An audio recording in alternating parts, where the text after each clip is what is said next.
Hello, Kathden fans! Kathden nagsama kagabi. Ma'am Catherine at saka Sir Alden nag-inuman daw. At saka Ma'am Catherine may surprise sa birthday ni Tisoy kagabi mga kasmeros, no? And by the way, happy birthday Tisoy! So marami tayong items. Pero unahin ko ito mga kasmeros, yung nag-post pala nung video ni na Mayor Mark Alcala at saka ni Catherine daw na doon sa may kasal ni na Zanjo Marudo at saka Ria Taide ay nag-apologize na kagabi, no? Nag-post siya ng message, nag-public apologize siya mga kasembreros. Sabi niya, si Joy Cepina Perez mga kasembreros or Perez. Sabi niya, apologies to my friends who were dragged into this rubbish mess and were also attacked by some netizens just because I was partying with them the night I created the noise. Yun nga yung pag-post niya mga kasembreros, no? Nung video na hindi naman pala si Catherine. My apologies also go to the involved personalities if I ruined their holiday season. I did not know it would spread so much hatred, but through this, I've na-realize daw niya, how frustrated people are with our government. Much of the hatred was fueled by anger over corruption. Like me, it seems many others are starting to lose trust in all politicians. So nakakawalang tiwala na talaga, no, sa mga politicians, mga kasombrero. So yun, I acted on impulse after seeing firsthand what I had previously only tried to verify online as a way of distressing. Sorry, self, for putting you in this situation. I'm busy and content with my private life. So with that, the alleged cloud chaser is officially signing off. Happy New Year. So yun siya mga kasembres. No, patawarin natin siya, no? Kasi lahat tayo ay nagkakamali mga kasembres at hindi tayo perfecto. So yun, magsilbing lesson na lang sa atin yun mga kasembreros, ha. Tapos yung pasabog ng ABS-CBN, nakasama nga dito si Ma'am Catherine, si Coco at saka si Vice Ganda. Posted ni tahimik ng ito rin pinost talaga ni Ma'am Catherine kagabi sa kanyang sa kanyang Instagram story. Kay Sir Alden yung prayer lang din, no? Di ba nakita natin yung pattern? So mamaya tatapik natin yung mga kasembreros. Tapos ito, no, sabi ni Ma'am Catherine, yung linya niya dito ay kasi di ba maglilipat na yung ABS-CBN or hindi naman maglilipat para makikipag-collaborate siya sa All TV.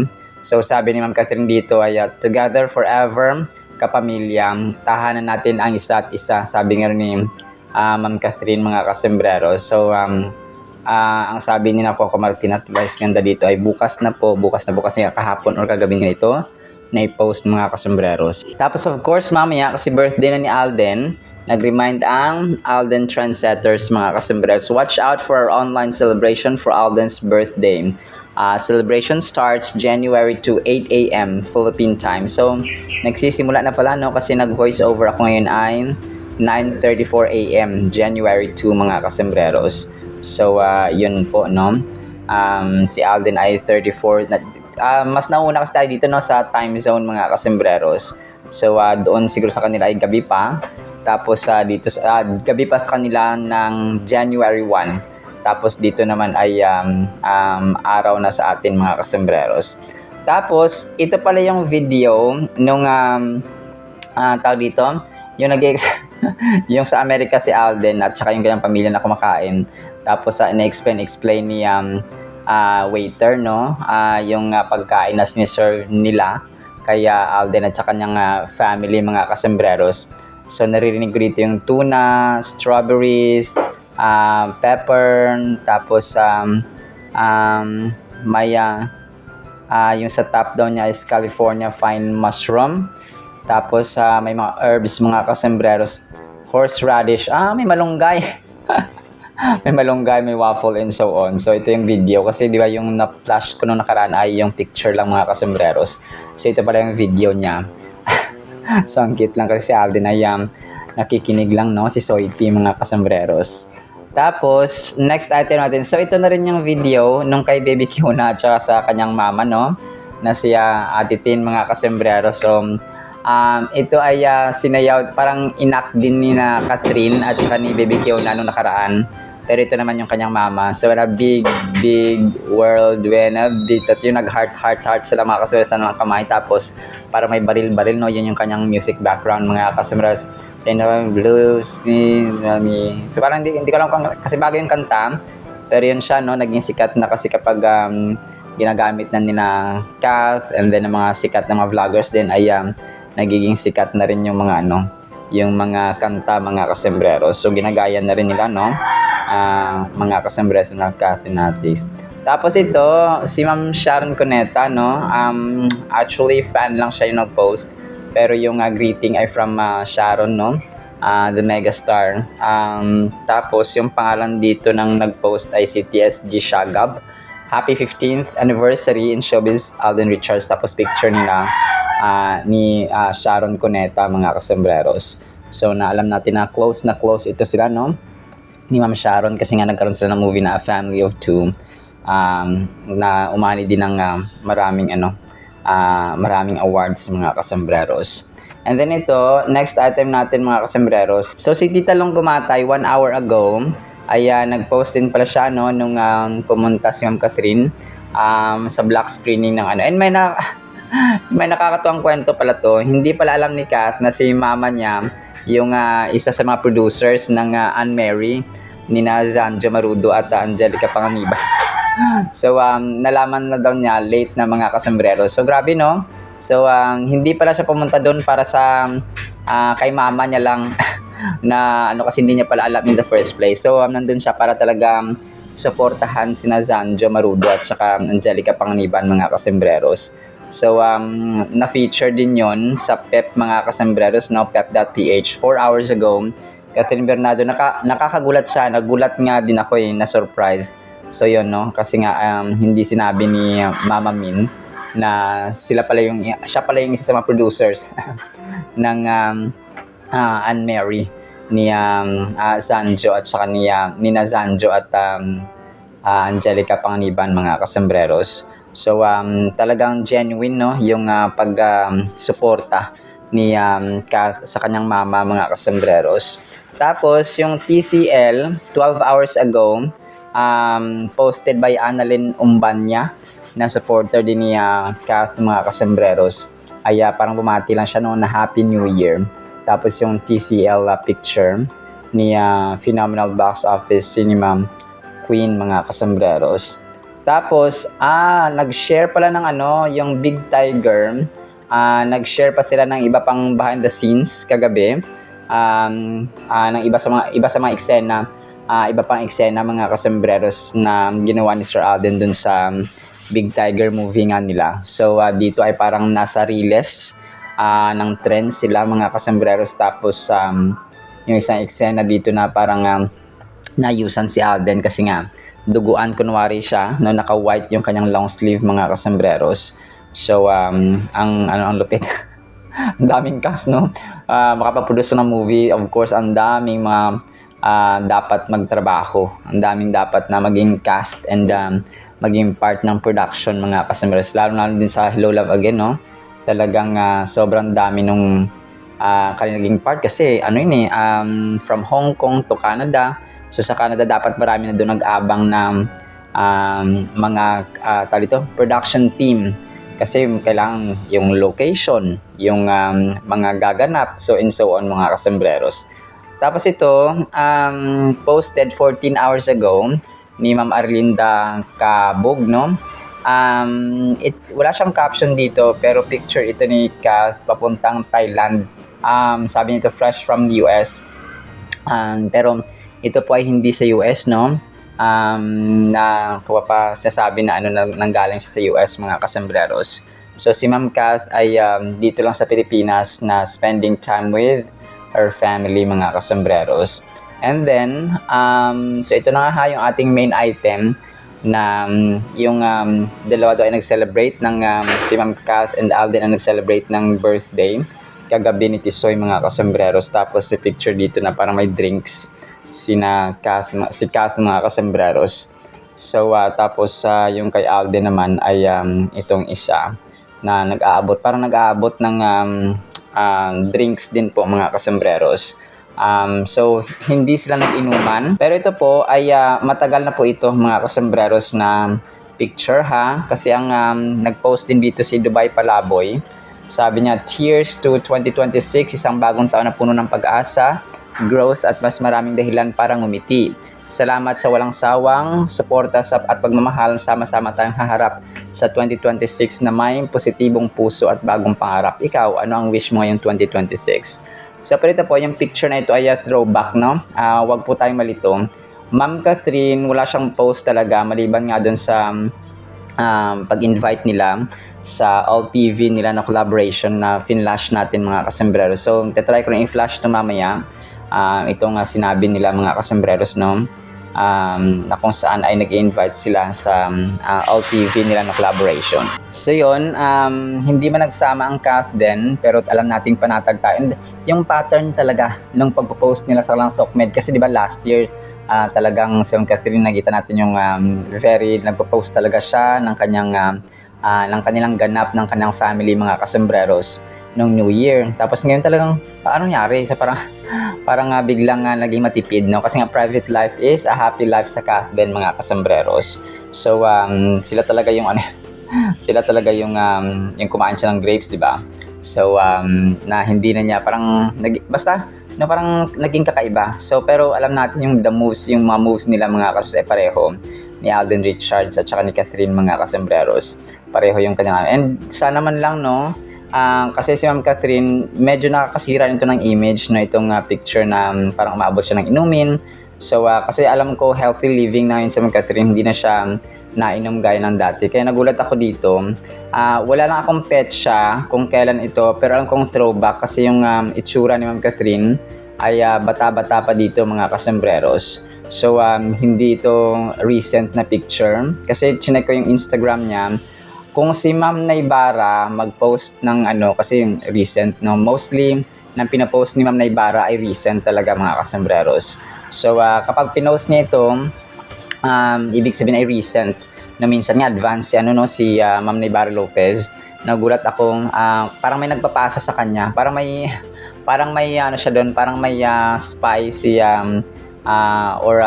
parang may connection si Naybara Lopez sa mga team ni Catherine mga kasembreros, kasi minsan mas na-advance, parang mas nauna pa siya mag-post mga kasembreros kumpara kay Kath or sa ibang mga Catherine admins mga kasembreros. So kung kaya ganoon. Pero ito po ay tinatry kong scroll yung buong Instagram posts ni Ma'am Catherine sa kanyang wall na kung saan nyo ito kinuha yung may drinks si Ma'am Catherine mga kasembreros, kasi parang isipin manginginom or kasi di ba parang naiwasan ni Ma'am Catherine to kasi nga 30 na siya, sabi niya ganoon. So iiwasan niya na yung mga ganitong mga parang healthy living na siya ba, no? So yun yung kanyang pinagpapasalamat nga niya na may good health siya, kasi marami siyang magagawang trabaho kapag merong mabuting kalusugan mga kasembreros. So yun, pero sana yung mga ganitong ay iwasan na sana yung pagpo-post, kasi parang nakakasira siya ng image na parang gano'n, no, mga kasembreros. Although sa iba wala naman, pero alam natin yung iba rin ay parang masisira, parang yun, basta hindi siya maganda mga kasembreros na image konti. Pero yun, team panatag pa rin tayo mga kasembreros and mga Cathenatics. Tapos next item tayo, yung Hungry Pita ni Sir Alden. Kagabi bumati rin sila, no, ng Happy New Year mga kasembreros. So ibang video mga kasembreros, nagkaroon sila ng parang raffle, no, mga gifts mga kasembreros. Tapos ay mga part ng staff and crew of course ng The Hungry Pita mga kasembreros. Hindi ko lang alam kung saang branch ito, pero parang sa main branch yata. Tapos ito, last item natin mga kasembreros, pasegwahan ko ito 20 hours ago. Aldab pa rin sa 2020. So ito rin naman mga kasembreros, no, aldab pa rin daw sa 2026, no, si Ma'am Rowena Morales. Hindi ko ay nako po, 120 likes. So marami pa rin siguro mga kananayan mga nag-like. Hindi makamove on si Ma'am Rowena, pero yaan natin siya, no, kasi yun yung kanyang happy pill. Pero sana ay magising na tayo sa katotohanan na wala ng aldab. Matagal na. So yun po, no. Ay naku po. So medyo na-stress tayo na medyo tinatawanan na lang mga kasembreros sa mga ganito. Alright, so yan lang actually sa ating Kathden items, no. Team panatag tayo, no, Team Kathden pa rin sa 2026. So, hindi Aldab, hindi Katniel, mga kasembreros, no? Kasi may kanya-kanya na silang mga partner sa buhay. So, sana po ay pangin po natin itong All TV na collaboration ni Ma'am Kath, Coco, Vice, at saka ng ABS-CBN. Tapos, ang salita ng word na sobrang ganda, mga kasembreros. So, blessed day po ha sa bawat isa. Bukas na po! Together forever, kapamilya. Tahanan natin ang isa't isa. Bukas na! Kapamilya Channel sa All TV 2. Caviar, clockwise, California bluefin tuna, barbecued strawberries, Sancho pepper, and a gel made from its smoked bones. At the top, that is California pine mushroom, both fresh and dried above the hearth, with horseradish and smoked pork. And then finally, a waffle. At para po sa ating Word of God ay sobrang ganda nito. And by the way, kamusta ang ating 2026 so far, mga kasembreros? Ang title po ng ating Word of God ay Ang Mga Matuwid. Proverbs 2 verses 20 to 21. For the upright will dwell in the land, and the blameless will remain in it. But the wicked, yung mga masama, will be cut off from the earth, and the unfaithful will be uprooted from it. So, ito mga kasembreros ay dalawa, no? Dalawang tao ang tinutukoy ni Haring Solomon dito, mga kasembreros. Pero yung mga matuwid at saka hindi matuwid, mga kasembreros. Malalim, no, yung term na matuwid, mga kasembreros. Biblical term ito, mga kasembreros, no, yung upright, yung mga blameless, yung mga spotless, yung mga may panahon at saka pananampalataya sa Panginoon, ang gumagawa ng mabuti. Okay? Sila yung mga taong kind, yung mga taong gentle, yung mga taong patient, yung mga taong nagpapatawad, yung mga taong gumagawa ng kabutihan, yung mga tumutulong sa mga kabutihan, yung nagmamahal sa magulang, nagmamahal sa asawa, nagmamahal sa anak, nagmamahal sa kaibigan, nagmamahal sa kapwa, at unang-una sa lahat ay may relasyon at saka nagmamahal sa Diyos, mga kasembreros. So, pero syempre, no, yung mga nabanggit natin ng mga tao, yung mga taong pasensyoso, yung mga taong forgiving, hindi yun perfecto, no? They may be represented by tayo, no, ng mga anak ng Diyos, mga kasembreros, na kahit hindi tayo perfecto, nagpapatawad tayo, kahit hindi tayo perfecto ay nagiging kind tayo, kahit hindi tayo perfecto ay nagiging forgiving tayo, or tumutulong tayo sa ating pamilya, kahit hindi tayo perfecto ay alam mo yun. So ganun siya, mga kasembreros. Hindi ibig sabihin na yung mga taong matuwid, yes, yung mga relasyon sa Panginoon, no, yung mga may faith at pananampalataya at nagtitiwala sa Panginoon, may takot sa Panginoon, yung may pag-ibig sa Panginoon, unang-una sa lahat, mga kasembreros. So sila yung matuwid. Tapos hindi naman ibig sabihin na matuwid ka ay perfecto ka na. Although, no, God Himself ay kinumand tayo at inutusan tayo na part of His commandment na maging perfecto tayo because our God is perfect. But kasi alam ng Diyos yung mga nagsisikap, no, nagsisipag, mga kasembreros, para magawa ang kanyang kalooban. At saka alam rin niya yung mga taong hindi, parang wala lang, no? Walang panahon sa kanya, walang panahon sa panalangin, walang panahon sa Biblia. So alam niya rin yun, mga kasembreros, kaya don't worry. Kung tayo man ay naglilingkod sa Panginoon, and we are doing our best by the grace of God, by the work of the Holy Spirit, na tayo po ay magawa natin yung kanyang kalooban, and yet nape-fail pa rin tayo. May mga times na nagkakamali tayo, may mga times na mga nadi-discourage tayo, no? Okay lang po yun. Ang mahalaga po sa lahat ay tayo po ay nagpapatuloy at tayo po ay nananalig sa kanya, mga kasembreros. So kung kaya, kasi pag perfecto na ang tao, hindi na tayo dudulog sa kanya because we are perfect, no? Hindi na natin kailangan ng isang Diyos kasi perfecto na tayo. Kaya na natin ating sarili, pero hindi, no? Ginawa niya ginawa niya tayo ngayon hindi perfecto kasi nga we still need God, no? We still need Him, mga kasembreros, sa lahat ng pagkakataon ng ating buhay, mga kasembreros. So kung kaya kapag tayo ay nagkakasala, kapag tayo ay kumaga pa nagkakamali pa rin, that's normal because we are all human beings, mga kasembreros. So kapag perfecto ka na, magtaka ka, no? Kasi baka ka-level mo na ang Diyos, which is an abomination at hindi ka pleasing sa kanyang harapan, mga kasembreros. So dito ay kinumpara, no, ni Haring Solomon, mga kasembreros, ang mga matuwid, yung mga taong may relasyon at saka may takot sa Panginoon, at saka yung mga taong walang relasyon at walang takot sa Panginoon, mga kasembreros. So yung mga mayayabang, yung mga pride, mga kasembreros, yung mga unforgiving, hindi nagpapatawad, so opposite yung mga walang love, no, yung opposite ng lahat ng sinabi natin. So instead of kindness, selfishness yung nasa kanila. Instead of forgiveness, unforgiveness at saka hate yung sa kanila.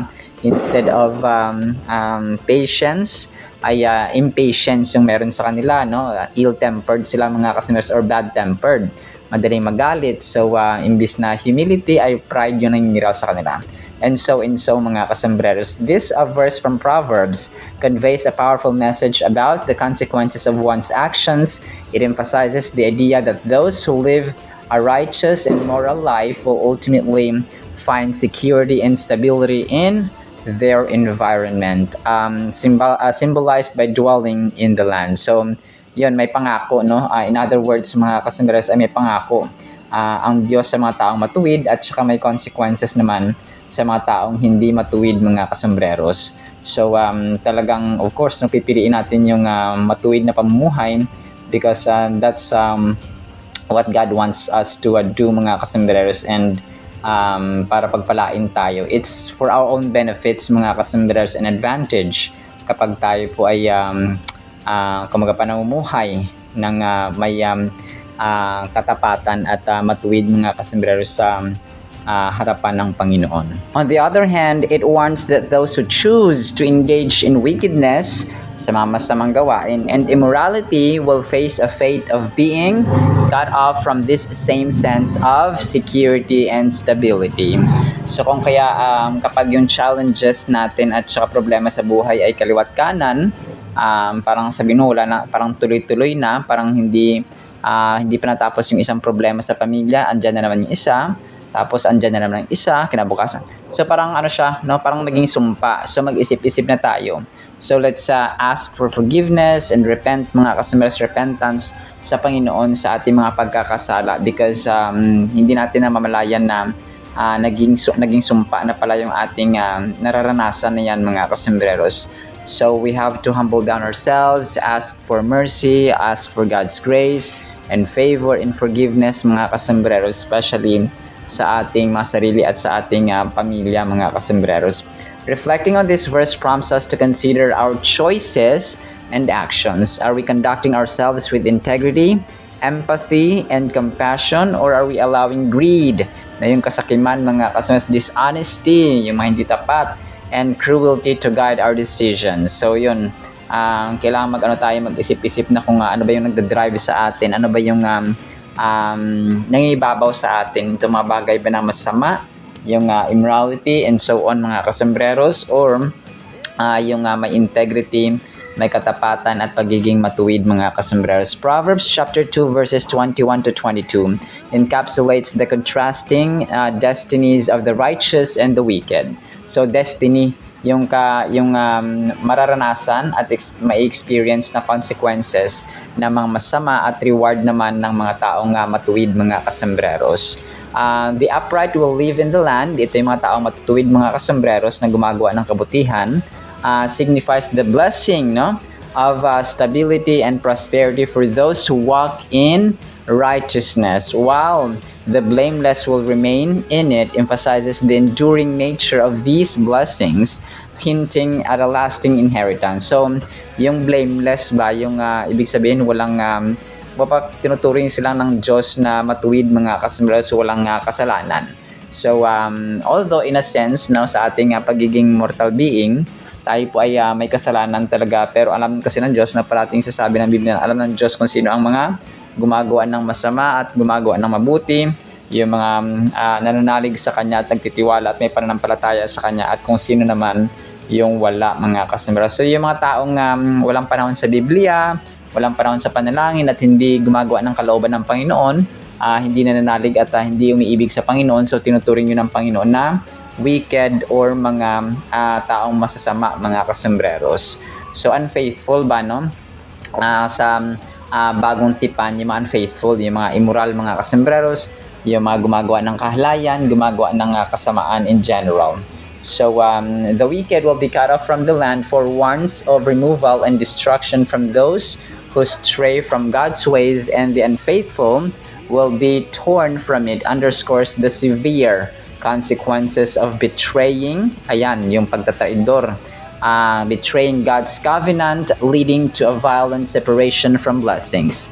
So yun siya, no? In other words, may pagpapala sa mga taong matuwid, may mga sumpa sa mga taong masasama at hindi gumagawa ng kalooban ng Panginoon, mga kasembreros. Consider a community leader as an illustration. So ito na naman, community leader, yung ating mga yung mga government officials natin, mga kasembreros, ang example dito sa ating word. No? Consider a community leader as an illustration, one who upholds integrity and wisdom, earns the trust and respect of the community, fostering stability and prosperity. So ito yung mga taong matutuwid, no? Yung mga government officials, kahit yung mga mga kapitan, kagawad ba dyan, or yung mga konsihal. So anyone na naglilingkod sa bayan, mga kasembreros, or sa komunidad, kapag sila daw ay matuwid, kapag sila daw ay may integrity, kapag sila ay matapat, so umaasen. So that is very tested and proven, mga kasembreros, ha. Kapag ang isang chairman, kapag ang isang konsihal, kapag ang isang mayor or governor, mga kasembreros, ay tapat at hindi corrupt, no, welfare at kabutihan ng tao ang kanilang iniisip, ay umaasenso, mga kasembreros, ang tawag dito, ang isang lugar o ang isang community. Conversely, a leader engaging in corruption, ito na, faces downfall and loss of support, showcasing the tangible outcomes of righteous living versus wickedness. This anecdote vividly portrays the principles outlined in Proverbs 21 or 2 verses 21 through 22, highlighting the benefits of righteousness and the inevitable repercussions of wicked choices. So inevitable, ibig sabihin hindi may iwasang mga consequences or parusa ng mga taong masasama, mga kasembreros. So kahit na iwasan nila, hindi nila yung maiiwasan, because kapag ang Diyos ng kalaban natin, wala tayong ibang kakampi, mga kasembreros. Kung ang kalaban natin ay ang ating kapatid or ang sino man dyan, bashers for example, pwede natin magkakampi ang Diyos, no? Kasi ang Diyos ay nasa atin. Pero kapag ang Diyos nang hindi natin kakampi at kaaway ang turing sa atin ng Diyos, because we are doing wickedness, ay wala na po tayong kakampi. Hindi na tayo pwedeng humingi pa ng kakampi sa mga ibang tao, because God Himself is the greatest and the final judge, mga kasembreros, ng lahat-lahat, as in lahat-lahat, mga kasembreros. So in conclusion, we can ensure that our children follow wisdom by instilling it in their hearts and minds from young age. So dapat bata pa lang, mga kasembreros, ay instill na natin sa ating mga anak na yung paggawa ng masama ay may kaparusahan at ang paggawa ng mabuti ay may gantimpala. Embrace Proverbs chapter 2 verses 21 to 22 as a roadmap to a life filled with righteousness and integrity. Let's walk the path that aligns with the values and values of honor and goodness, both in our personal and professional spheres or realms, mga kasembreros.